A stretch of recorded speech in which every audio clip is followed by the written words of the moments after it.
Welcome to session number 7 of the Model Maker Introduction course. In this session we're going to look at importing a coordinate text file. A Model Maker is a very strong package that it will import almost any text format as long as you've got your settings set up correctly. But let's see how Model Maker will interpret any specific text file. Model Maker allows to import almost any coordinate text file. To do that, we use the File, Import ASCII and Other, Define Format tool. On doing so, the program will open a transfer window or a file open dialog where I have to select the specific project that I want to load this server into, and I can choose the drive my data is located on. If I have a network drive and it is mapped, it should also appear in this drives list. And then I can choose the folder that my data is located in. If I don't see the folder and it's a bit difficult to find, you can always just double click on the very top folder and then try to locate your folder by just navigating through the different folders. On the left hand side you will see a file list.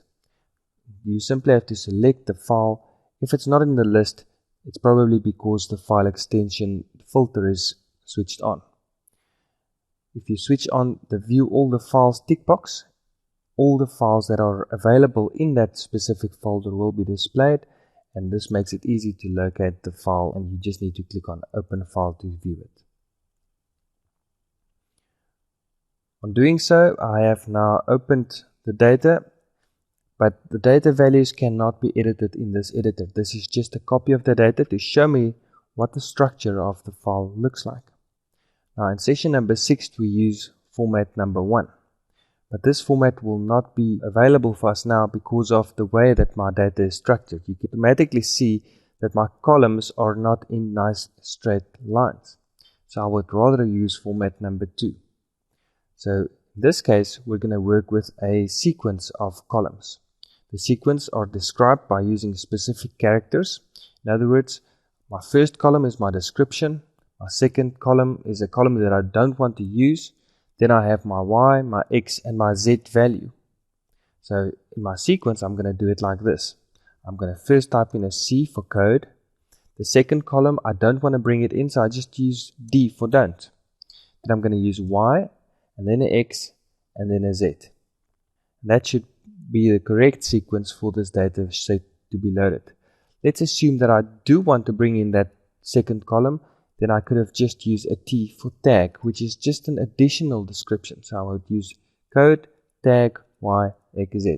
But in this case, I will remove the tag field. I'm going to just ignore it by using the D character. The L just means to read this file from left to right. And then I can also apply a sign change. So where my Y is now a positive value, by indicating this tick box means that the Y value will be imported, but the Y will become a negative value. And the same for the X. So by ticking these tick boxes actually applies the sign change. Then I can also add or subtract constants by adding the tick boxes, and then these values that are in this text boxes will be applied. I don't want to apply any constants, so I'm just going to switch those tick boxes off. The arrow just allows me to increase or decrease the size of this window. Okay, so I've got a lot of people that have asked me about it, but it's quite evident if you experiment, you can easily see a lot of the functionality in Model Maker. Then we need to go to the defaults section. Now, it's important to know what separates our columns, and for that we have a column delimiter field. If we had commas in between our values, we would have used the comma separator. But now, because we have spaces or tabs, we can use a space tab. There's a tick box at the bottom of the screen that says automatically explode tab characters. That just means that if there were tab characters, that they would automatically be converted into spaces. And that is exactly what has happened in this instance. Then my decimal notation, currently it is set to a point, so I can just select point. And once everything is set up correctly, I can just say OK. And there the program has loaded my coordinate set. And if I click on data, double click on coord, you will see a list of all the coordinates as they are loaded on the correct values. That concludes session number 7. Thank you for watching. Please continue on to session number 8.